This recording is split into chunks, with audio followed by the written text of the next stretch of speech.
also talk about music. So get up for a very exciting show of TVC coming up. I'm Sonal Mehrotra Kapoor here in Mumbai. I'm Toya Singh joining you live from New Delhi, and indeed we're going to hear the beautiful strains of the Vina early in the morning, but in a new avatar. We've got you that and more. Let's take you through all of the headlines. So what does it take to crack the best tech job in the world? Do you want to rocket at Microsoft, master both soft skills and code? Yesterday, we told you what it takes to study abroad. Today, we tell you what it takes to work at one of the world's most premier organizations. Satya Nadella's secret for how to adapt and how to have superpowers when it comes to work, Microsoft's top talent and what they bring to the table.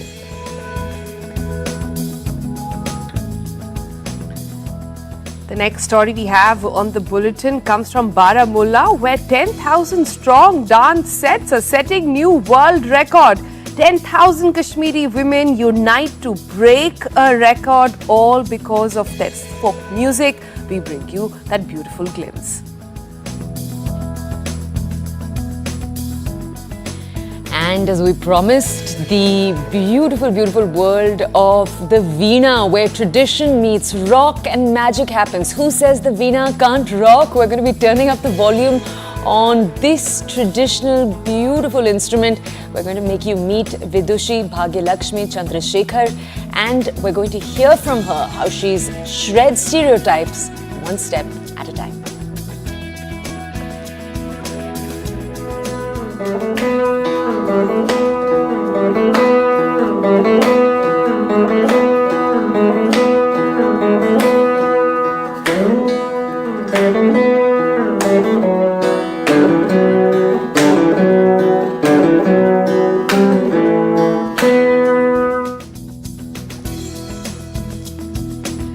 And not the only record we are breaking today on the show. Grammy winner Ricky Ked's masterpiece also gets a recognition. 14,000 voices unite for the Indian national anthem right before Independence Day. We bring you a special chat.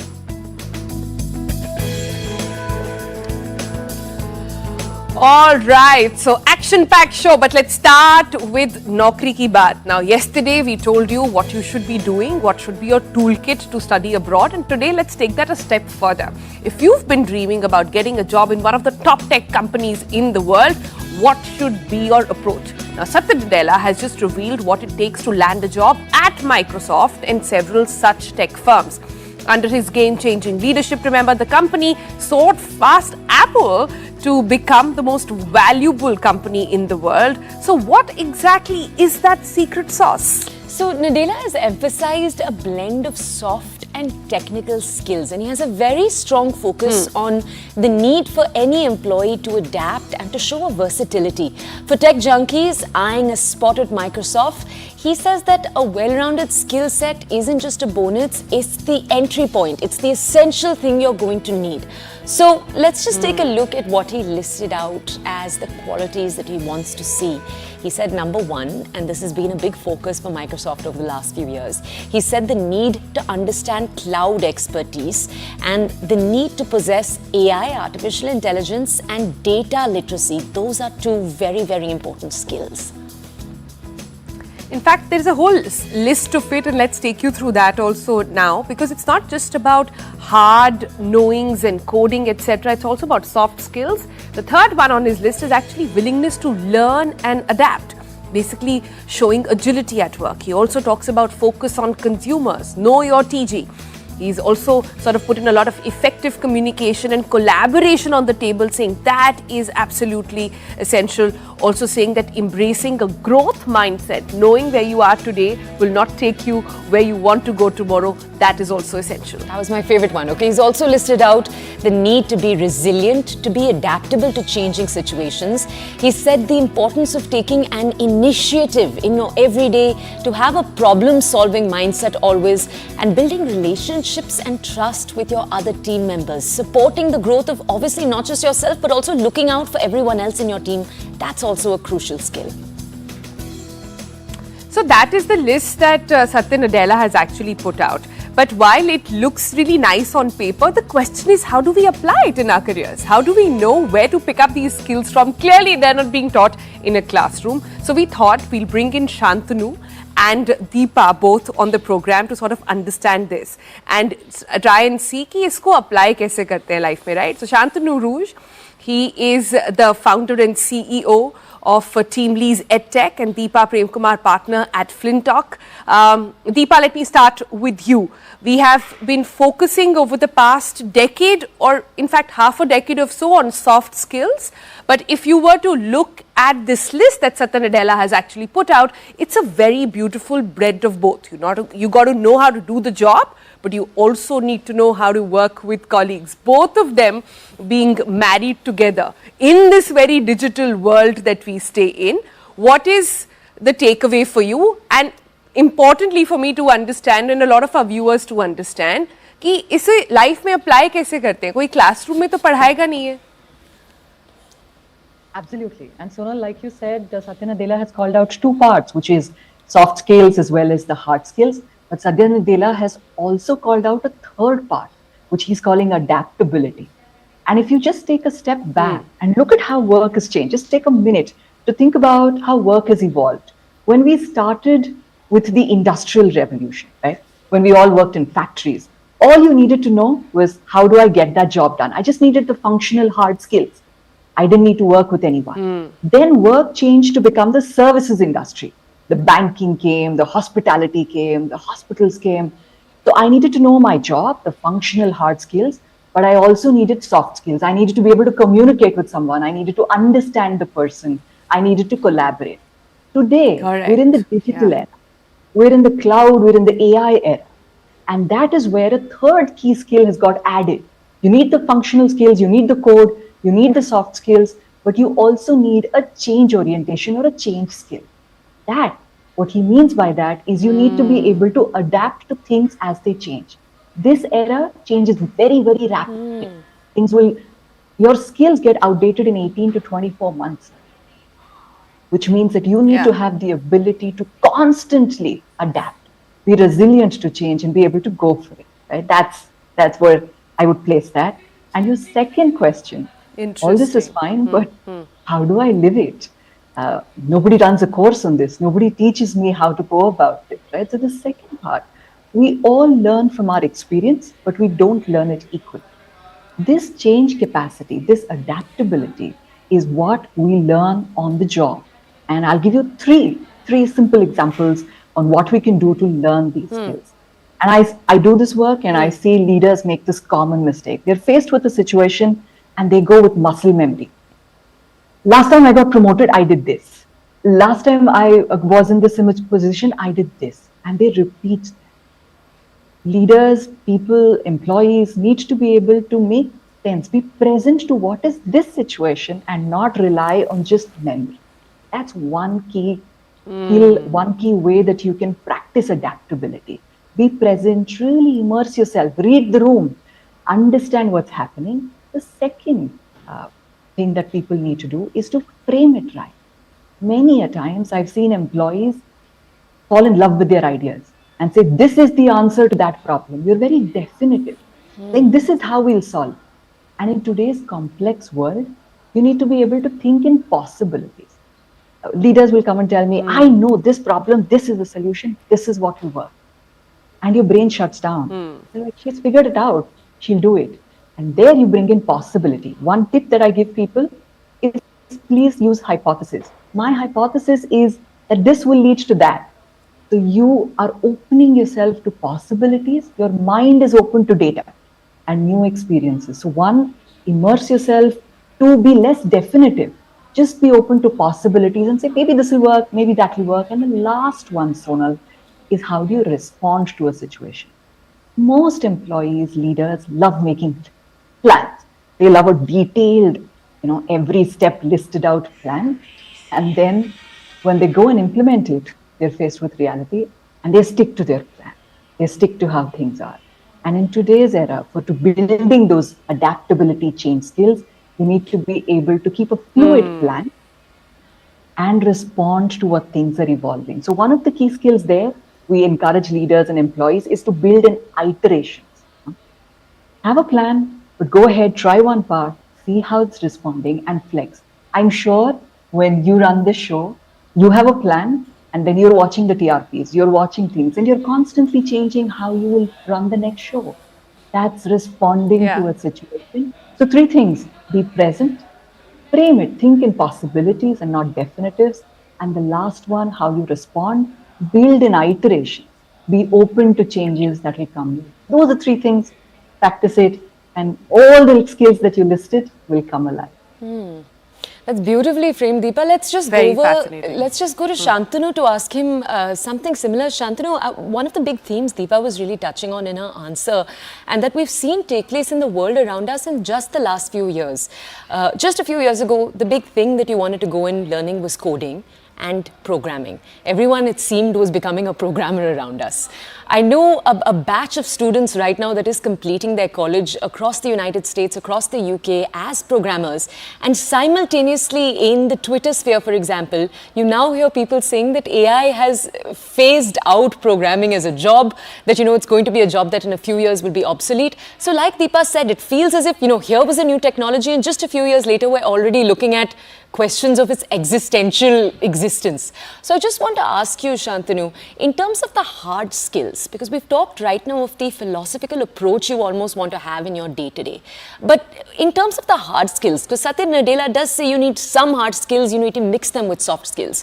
What are the hard skills that we can tell young people entering the job market will last them 10 years? Are there any? So such a difficult question to answer, actually. If you just reflect back on this entire thing, actually, it's not that the employers are being creative. Actually, their world is getting disrupted, started by COVID, accelerated by AI, and by digitalization. I think employers are staring at a lot of uncertainty at this point in time. And mark you me, this is not passing shower. This is climate change for the employers. This is going to be forever. Right? And in that situation, employers are looking for employees who can be creative, who can be adaptive. And adaptive is just not a mind condition. It's ability to showcase you being multi-skilled, you being able to be fit to multiple job roles, right? You need to be creative, you need to be innovative, you need to be experimental. These are the skill sets that employers know will last about a decade. Pick up any technical skill, pick up any hard skill. Nobody knows whether it's going to last a couple of years from now on, right? Who knew that a year back from now that the way Gen AI would possibly change the world for many different organizations, right? So today, if you look at it from today's perspective, yes, I think we heard about those three technologies. We heard about cloud, we heard about data, and we heard about AI. Those three are the hot topics. They look currently, it's important, it's contextual, but I'm not too sure they're going to last. There are only three technologies last the entire decade. So since students and learners cannot actually be sure about which hard skills, then to be sure that their CVs are brimming with examples of a lot of soft skills, a lot of examples of work experience, which demonstrate productivity and resilience. If you look at it today, I come from a company who has hired one person every 5 minutes in this country over the last 10 years. And I've seen that over the last 10 years, employers' requirement are still those four basic things, the 4 R's: reading, writing, arithmetic, and relationships. They're the 4 things that employers are looking for. If you're good at that, everything becomes, it's manageable, it's compromisable. Okay. Right. If I can answer Toya's question slightly, I think there was a time when about 10 years ago, if you wanted to flourish in any field, you needed 1 foot in technology. I think we're entering an era where you need 1 foot in AI. And if you don't have that, you'll miss out no matter what your field is really. That is something that more and more people are saying as well. But Deepa, can I come to you? And I have a slightly a question which a lot of people face as well. If somebody watching this show right now says that, listen, I'm a very passionate person. I am aggressive by nature. I'm somebody who brings so much to the table. I'm a go-getter. And them reading this list, they would say, boss, there's no place for me in the world. How do you adjust that? Where is the Lakshman Rekha between being absolutely aspirational and a go-getter, but also matching it up with perhaps what the culture of the organization is? And you're asking a very pertinent question, and you change the qualities, but it will apply to all of us. And that comes from this has worked for me in the past. Being an aggressive go getter, being a passionate person has worked for me in the past. I have succeeded with it. So I will continue doing that in every situation that I'm put into. We don't pay attention to what's happening around me. Maybe aggression worked in my last role, in my last company, in my last team. But maybe the team today wants something completely different. So your ability to learn, unlearn, and relearn is going to be absolutely critical. Especially when people are successful, they hold on to it like a success formula. This has worked. I will repeat this every single time. That is where the problem arises. This has worked in that context. But in the situation I am in today, what do I really need? And therefore, how will I respond to it? Just being able to learn, unlearn, but again, relearn something else. And that's the whole resilience, that's the whole adaptability piece that we're talking about. So don't rely on a success formula that worked for you in the past and say, I'll use it everywhere and I have to be successful everywhere. Your success formula will need to adapt to the situation. And it's very simple. Just tune in. You'll find clues about what will work in this team, what will work in this office. And you demonstrate that. That becomes your new success formula until the situation changes again. You're constantly on that cycle. Shantanu, can we almost ask you, the last few years we saw COVID take place as a country. And I just want to ask, in your answer, you were talking about the 4 things that you see employers look for again and again. Did COVID and going home and working from home and needing to learn how to deal with, sometimes not seeing your co-workers, now working from home has just become such a big part of a lot of tech companies in our country's culture. Are you seeing it mean that employers are looking for other skills too, apart from the big 4? Yeah. So if you look at it today, today's world has changed post-COVID for sure. If you look at today, there's no premium for knowing something. In a world where Google knows everything, there's no premium for knowing something. Today's soft skills are rated higher than hard skills. Today, curiosity, for example, is rated higher than intelligence. Today, being consistently warm is rated higher than being hot and cold. Today's intangible assets are valued more than tangible assets. I think the world is changing in that particular context today. Employers today want employees who showcase, for example, diametrically different skill sets. And some time back, Sonal was asking about that. They need employees who can show leadership at the same time show teamwork. They need employees who can the risk-taking abilities, but can also manage risks, for example. Course combinations like technology with psychology is becoming very important combination in today's times. I think today employers are looking at versatility, employees who can fit into multiple job roles. When you are uncertain about your own future, how do you plan for it? You can't plan for it. So you can just make sure that your employees are making sure that you're worthy of that. I think employers are looking for those skill sets in employees to make sure that they're resilient, they're competitive, they're outcome focused, they're highly productive, they're focused on consumer experience, and they're being, capital frugal as well. All right then. Well, this seems like a bit of a master class. Fascinating chat with both of you. Thank you, Deepa and Shantanu, for all that insight. And clearly not the last we've heard of it clearly, right? So we'll come back and we'll keep this topic alive and try and see how we can focus more clearly. The world is getting more uncertain. Jobs are just, like we say, part of it. So get up for that. But we're not done with the advice giving. We're not done hearing with experts on this topic itself. Let's bring you one more voice. So in today's ever-evolving job market, obviously staying competitive is very important. But how do you ensure you're the candidate that employees are looking for? We've talked a little bit about the importance of soft skills already. But what are different industries looking for? We thought we should bring you one more voice. This is Sonika Aaron. She's the founder of Marching Sheep, an HR firm renowned for its expertise in guiding professionals to success. Let's just hear what she had to say.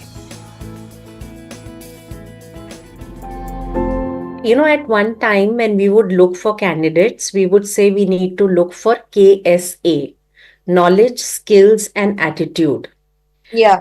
Days when I tell my team that we need to look for somebody, whether it is an intern or whether it is somebody who's working on a short, limited kind of a project or even a full-time employee, I say also check for capacity.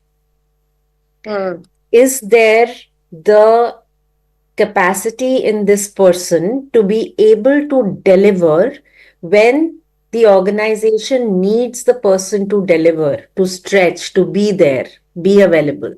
When times are good, everything is hunky dory, everybody is fine. But then every organization has a cycle, and that is when you need your people to be resilient, to be steadfast, to be able to think on their feet, to be able to ideate, to be able to innovate, right? And I think these are some of the things, some of the competencies which we need our the younger generation that is going to come into the workforce or just entering the workforce to really build. So any internship, small project that gets you closer to your goal, grab it. It doesn't matter. It pays more, it pays less. It is adding to your CV. Number one. Number two, everything that you are doing, the world needs to know about it. So have an active presence on platforms like LinkedIn. I'm sorry, I'm not very technologically savvy, so I don't use Threads. I barely use Instagram or Twitter, but I'm very active on LinkedIn. And I find that there are a lot of professionals on LinkedIn who try and build their profile by putting articles over there, by sharing what they have done, by sharing their learnings of what they have done. Third, you need to attend industry events. This is something which is very, very important. And honestly, till such time, I kept on looking at my own learning as a separate chore which had to be done. And I had to take out time for it. It never happened. The day it became integrated into my day-to-day existence, trust me, I am learning and growing every day. Every day I learn something new. When I am working with my clients, every client is different. Their industries are different. Their problem statements are different. Their employee demographics are different. And hence the solutions that we have to design are different. And that teaches us something every day. When a client comes and says to us that we need to do something XYZ, and that is something which we have never done before, and we tell them that, listen, we've never done this before, but what the hell, we'll try, and clients like this honesty, and we learn on the job and we deliver it. Okay, after all of that advice, let's take you into a quick break. We're just a day before Independence Day. What have we got coming up for you? A little music interlude. Grammy winner Ricky Cage's masterpiece. It gets Guinness recognition. 14,000 voices have united for the national anthem. Also coming up, old soul but new beat. We're going to be rocking the Vina like never before. You're going to see it in action, with the music maestro playing tunes that you've heard before.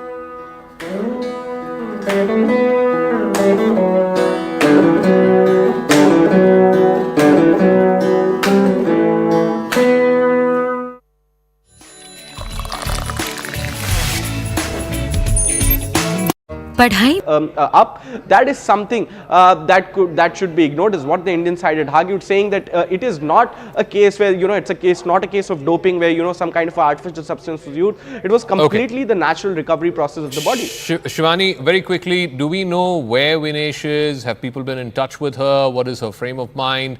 And if at all we know, what her reaction is to this case being sort of constantly being pushed back, the verdict? Yes, so Vinesh and the IOA are very much in contact, and the two sides are really working together to ensure that they can have not just a joint space kind of a thing, joint front as far as this case is concerned, but also ensure that Vinesh also has good mental and other support while this is going on, because this can't possibly be very easy on her.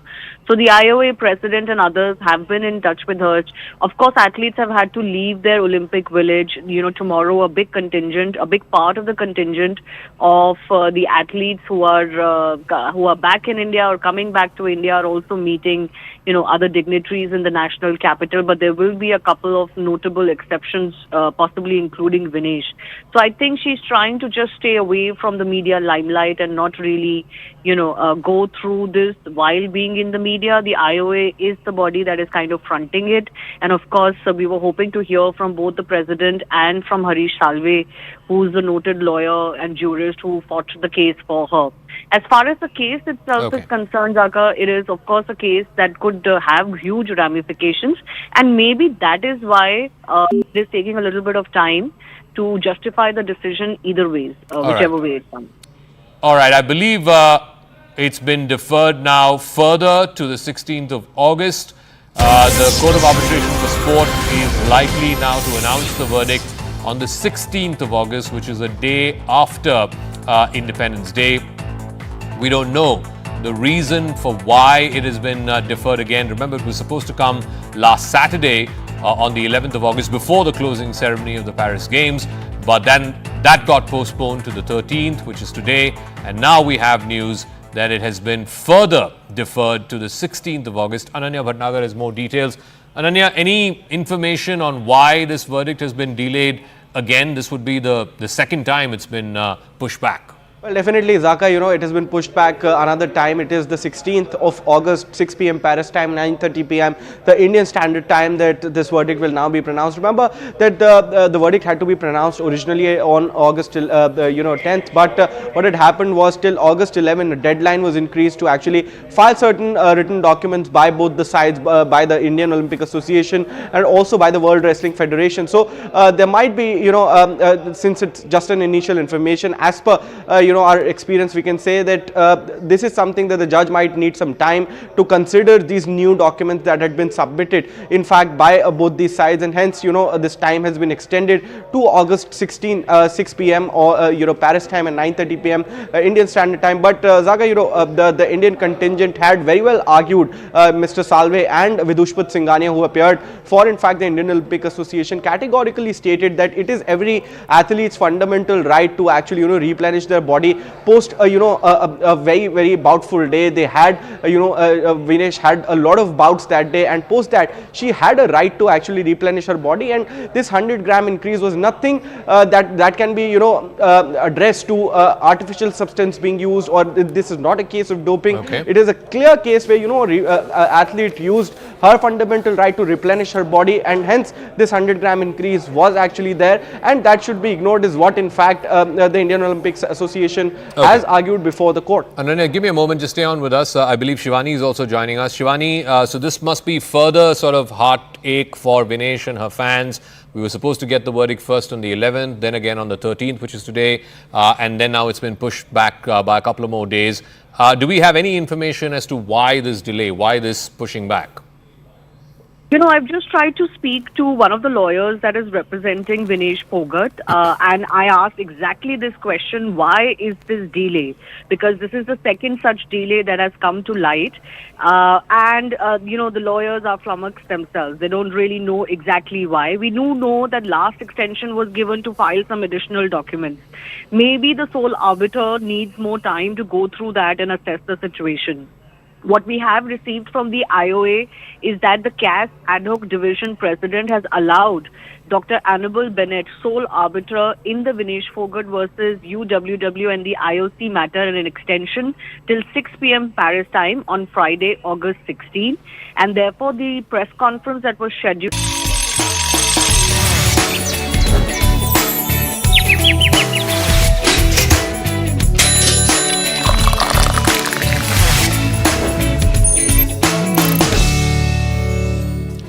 Welcome back to the Breakfast Club. We are just one day short of Independence Day, and let's take you now to Baramulla, where a powerful display of tradition and unity has set the stage for a new world record.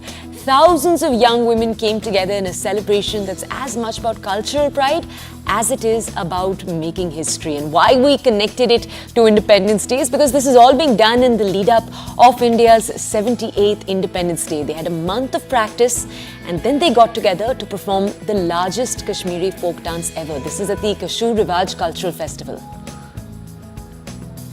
Yeah, and it was quite a delight. We'll just take you to the visuals straight away. It was a breathtaking event that blended culture, pride, patriotism, all mixed up in one. And this was a special showcase, bringing in the vibrant spirit of Kashmir in an unprecedented way. We'll stop now. Enjoy this.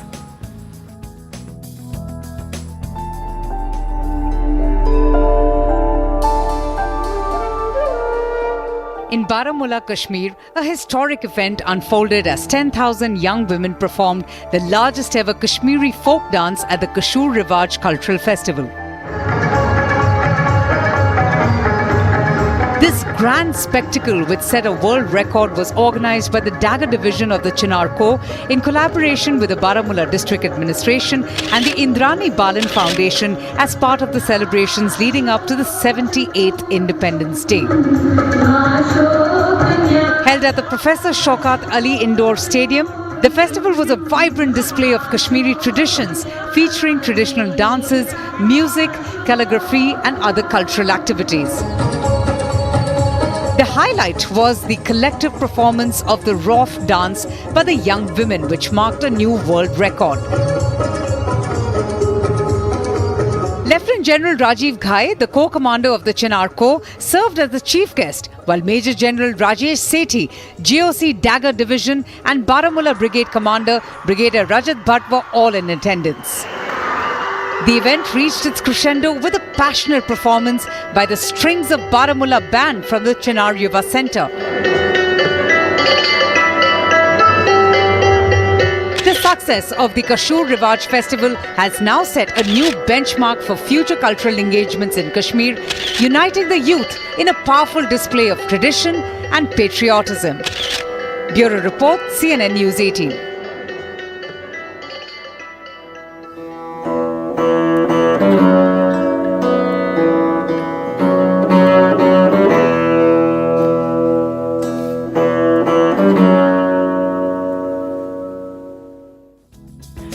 You could already recognize that instrument. Our next story and our person of interest is someone who is redefining Carnatic music and what it can stand for.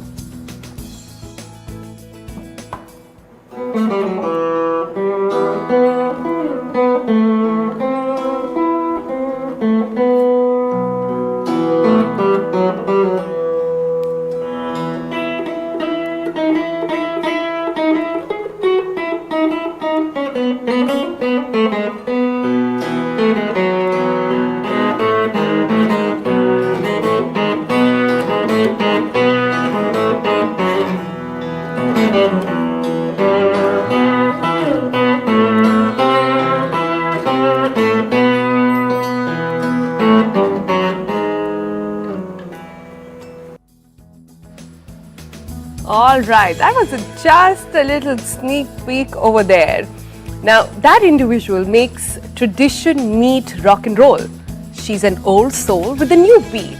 She's basically considered one of those icons in the country at the moment who has converted this so-called temple instrument, that is a Saraswati Vina, yes, the one that you see in scriptures Goddess Saraswati uses well. And she plays that instrument to very modern day tunes. This one in particular went viral. Take a look at that.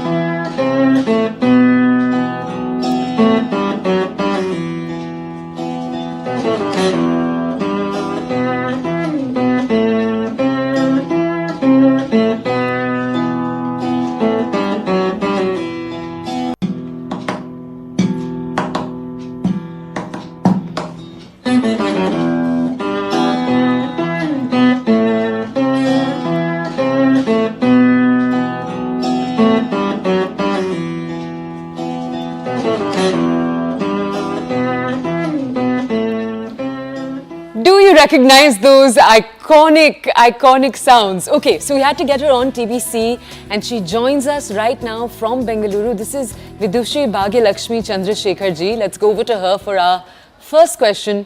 Ma'am, good morning. We're so grateful to have you here. Tell us, how did you start doing, because we did play out for our audiences a little bit of the music that you've played. How did you go on this path in particular?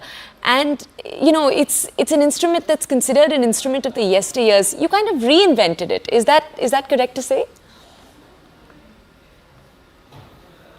Nice question. See, basically I am a Carnatic music musician. I first learnt vocal and all for 3 years when I was just tiny 6 years. And then started Vina at the age of 8.5 years. I gave my first concert when I was just 12. So when I was in college times, around when I was 19 or so, this Come September tune I just tried. So then after that, many decades over, then I didn't come across such tunes. I was concentrating on into getting my Carnatic music as well as Hindustani. Since I had an opportunity to be in Delhi, I developed those things. Again, all of a sudden, I don't know, God's wish, I just simply like that with a very, very, very ordinary saree, I tried. This student, Mr. Vinesh, he immediately recorded it, and without telling me also, he put it in the Instagram. I never thought it will click worldwide. This is the thing. How lovely. So just for a context, the internet knows you as Vina Auntie. So we're just going to call you Vina Auntie now and add our own rockstar version to it, okay? So Vina Rockstar Auntie, tell us this. You are 72 years old. You've been playing since you were 6, you said. But all these years of hard practice, now, how did this blend sort of just start? How did you think that Carnatic music is not just for those who understand the language or are in the region, but it should go beyond borders? Sorry, I have not heard. Because I am in my own world, because full of students and learning more and more in my own. Carnatic music is a ocean, no? You would have heard. So many composers, repertoire is so much. So I am fully immersed. And of course, I am putting into my, nowadays my interest is more with my YouTube channel, in which I have, with humbleness I am telling, I have brought out around 75 Varnams. So no musician, no Veena artist, no other artist has brought like this so far. I can tell with guarantee. And again 72 Melakarta ragas, which are the main thing for our Carnatic music. From that 72 ragas are called as mothers. From them only all the other minor ragas are derived. So these ragas also I am putting as a set in my own way with the proper shlokas in Sanskrit. One of my other student who is a Sanskrit PhD, he is doing, and I am going to finish it in another 4-5 weeks. That will come to a end. So I am so happy and I am immersed into it, because you know, I think I have to take 1 more or 2 more janmas to cover all this.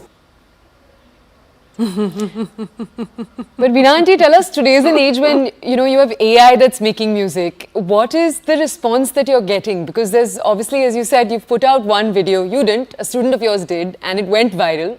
Generally, the music you're putting out, what's the response you're getting from younger people? See, old is gold. There is a proverb every one of us know. So whatever this AI or anything related, these things computer makes, nothing like handling a very, very, very, this Veena belongs to 9th century. So we all know about it. So this interest will never go, I mean, it will never die. So again, no, especially when I do these extra things other than what this Veena was doing all these decades, like only very restricted, only Carnatic music. So now I am doing Hindustani as well as Western. No one has done, I think, so far. You only have told me. So youngsters are attracted towards this, and I am getting only younger students. Right.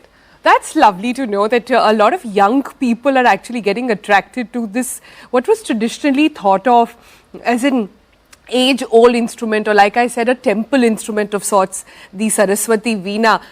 But do you get a lot of requests now to play younger songs? Anything that you have in mind that your students have perhaps brought to your notice on what you should be playing? And can you also give us a glimpse?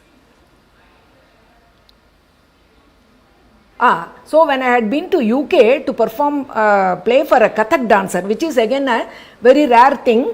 Normally, Kathak dancers don't have in their orchestra, Carnatic South Indian Saraswati Veena. This is called the Saraswati Veena. We all know about it. So first time I was called to perform along with a Kathak dancer. Twice I went. I stayed 2 months once, 3 months once. So I could meet many artists like Anindo Chatterjee, Pandita Anindo Chatterjee, Ramesh Mishra, and so many artists. So that time, one day I was interviewed in the BBC also. Then one ghazal program also I had to accompany just for 1 or 2 ghazals. That was a very new experience. So then I thought of thinking, my brain expanded. So in this Veena we can do any music possible, provided anything should be within 7 swaras, no. So anything is possible. Only the way of playing, the thing of the composition, how it is, purely classical or non-classical or devotional or light.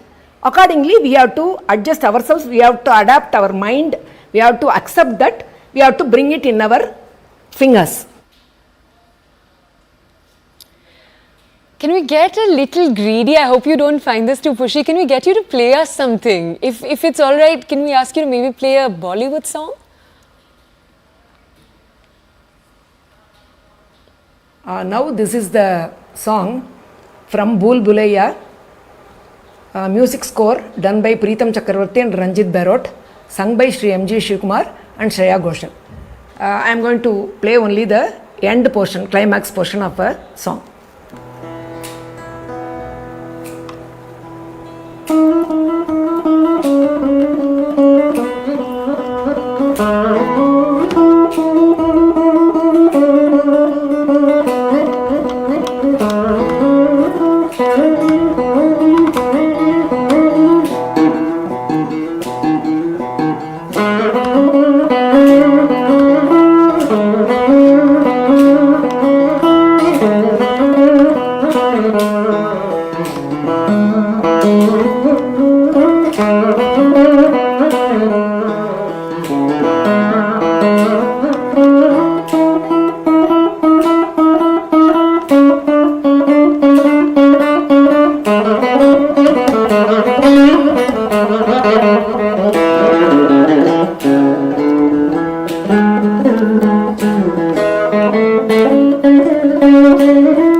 Wow.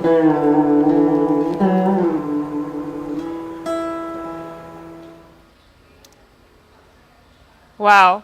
This has to be the first we are hearing of Bollywood soundtracks on the Veena, and I must say it sounds beautiful.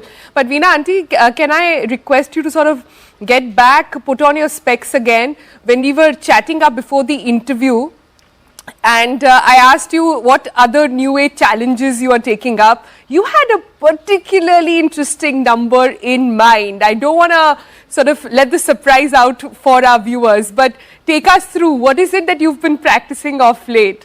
A particularly Gen Z tune?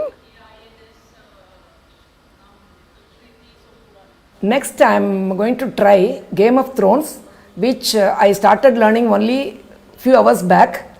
Let me see.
How beautiful. Vina auntie, thank you. Yeah. We'll just take out a moment to appreciate. Thank you for taking out the time for joining us this morning, for bringing us your soulful, like each note was so soulful, just a day before Independence Day, taking us right back to our culture there with those tunes.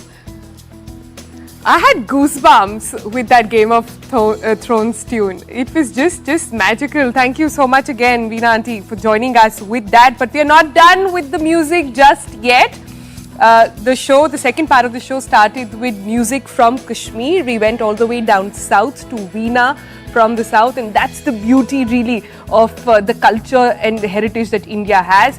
And next what we have for you is Witnessing History One More Time. This is by Grammy winner and composer Ricky CAS, who has brought together an unprecedented ensemble of musical legends and 14,000 tribal students from the KISS to create a monumental version of India's national anthem.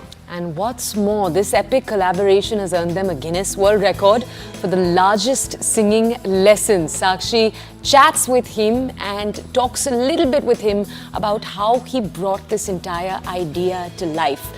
Ricky CAS takes us through the journey of creating this rendition, what led to it, where the idea came from. Let's dive into this. Let's celebrate tomorrow with this moment. Take a look.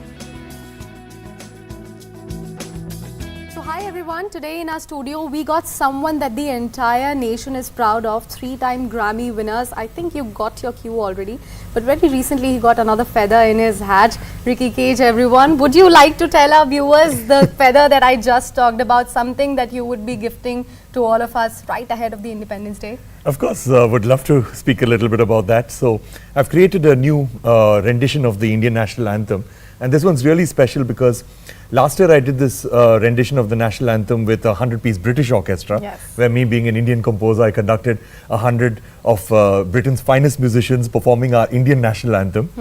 And this year I've taken it up a notch, where I've gotten the best and at least my favorite classical musicians from the length and breadth of India, including Pandit Hariprasad Chaurasia, the absolute legend, Rakesh Chaurasia, Rahul Sharma, Aman and Ayan, Giridhar Udupa, Jayanti Kumresh, Sheikh Mehboob and Khalisabi Mehboob. So all of these amazing musicians, but the icing on top is that we got 14,000 children from tribal communities in Odisha to actually sing as a choir. So you've got the world record for that. Nothing is going to top that at this point of time. How do you feel about getting 3 Grammys, of course, and now a world record as well? No, it's amazing to get the world record because it's unprecedented.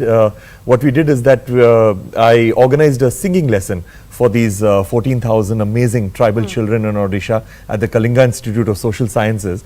And what we did is that through that singing lesson, that culminated with us getting the children to sing the national anthem as a choir in 4-part harmony. So it was quite complicated, but the children were absolutely amazing. They were very fast learners, and we got them to record, and we converted an entire stadium in Bhubaneswar into a recording studio with over 200 microphones, and it was quite amazing because it's never been done before, so we had to figure out how to do all of this. Nobody's ever recorded 14,000 people professionally, so it was quite incredible. It's going to be grand. But we have heard your compositions in the past also, Ricky. You are famous for, sort of doing the amalgamation of modern music with the classical music as well. This time around, because you are touching upon something very close to our heart, something that gives us goosebumps whenever we are standing for our national anthem, how different is that going to be from rest of your compositions? Of course, the Indian national anthem, composed and written by Sri Rabindranath Tagore, it's a beautiful, beautiful composition. In fact, you get goosebumps when you listen to that particular composition, the Indian national anthem, whether it's played on one instrument or whether it's played on 10,000 instruments. It does not matter. It always gives you goosebumps. It gives you a renewed love for your country. It also ensures that we showcase our own responsibility towards our nation. So that's what it does. So what I've done is that I've basically decorated it in my own style and tried to showcase it in a new way and in a very large fashion, so that in other words, you're just giving a booster dose to everybody of patriotism and love for our country, and hopefully everybody will feel that we need to do something within our own individual capacities to make this country a better place for everyone and everything. Definitely. So a bit of the Ricky flavor is going to be there when we are going to hear national anthem. A lot of the Ricky flavor. All right. Right, and if we were to talk about our melody, Yes. world knows that our national anthem is the melodious one. What is your take on that? See, every country has got a national anthem. Every country, and that's the power of music, every country has got a national anthem.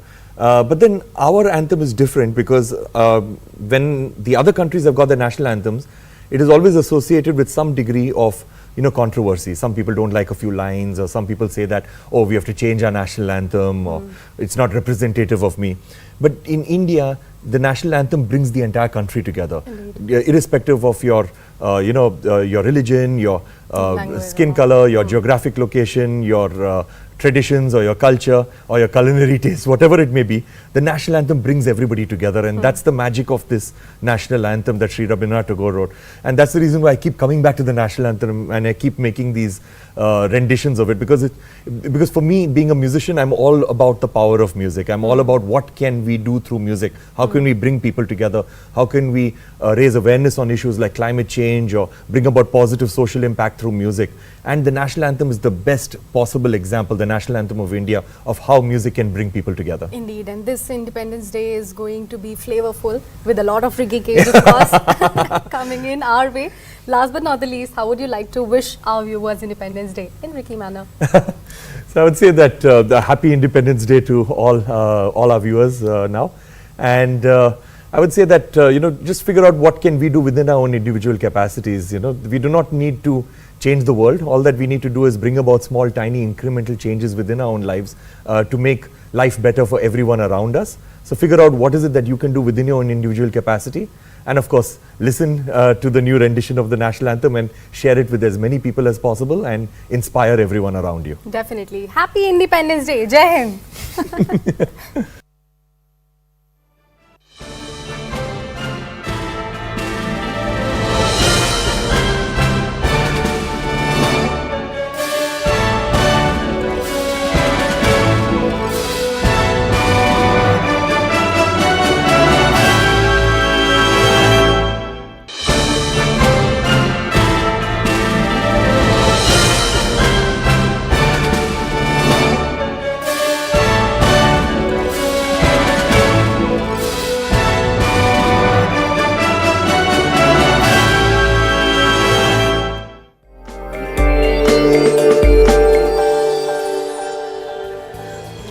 Next, we bring you a special segment on financial markets. It's powered by Money Control Pro, Money Control's premium destination for investing and business insights. Let's start with an overview of the markets. GIFT Nifty indicating a stable opening for Indian stock markets.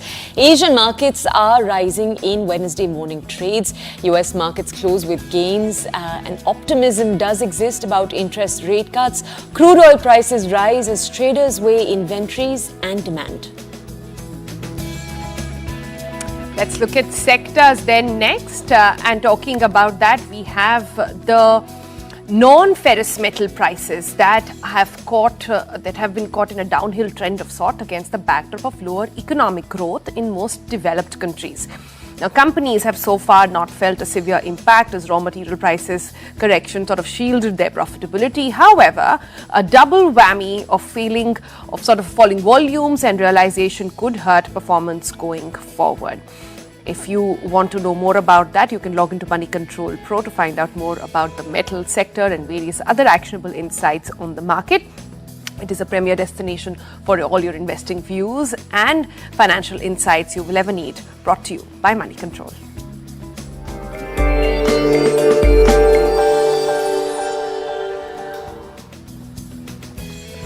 All right then, with that, it's a wrap on today's edition. What a beautiful edition. I absolutely loved it. I hope so did you.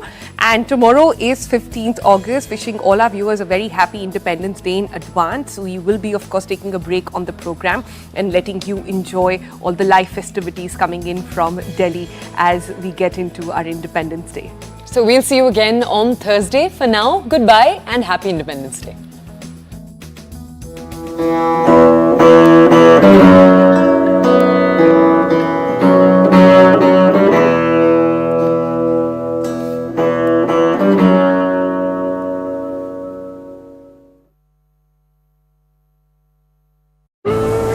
president and others is also postponed. The biggest question right now is that nobody can quite say whether this is good